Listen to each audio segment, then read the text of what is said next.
দিনী আলেমরা তারা ইসলামের জন্য খেদমত করেন বলেই আমরা ইসলামকে বুঝতে পারি এবং ইসলামের ধারক এবং বাহকদের সবহতে থাকার কারণে আমরা ইসলামের ভিতরগত সৌন্দর্য যারা ফুটিয়ে তোলেন সে কারণে আমরা ইসলামকে সুন্দররূপে বুঝতে পারি।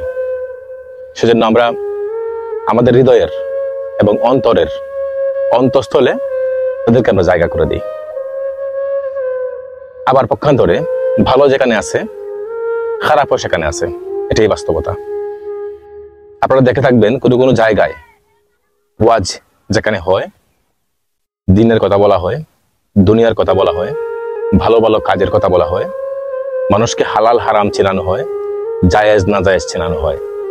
বিভিন্ন সময় আলেমরা আমাদেরকে বিভিন্ন পথ নির্দেশনা দেন। যেহেতু পবিত্র কোরআন শরীফ হচ্ছে একটি কমপ্লিট জীবন বিধান, এই জীবন বিধানের আলোকে ওনারা যেটুকু বলার আমাদেরকে বলে দিয়ে যান, তার উপর আমরা যেটুকু পারি আমল করার চেষ্টা করি।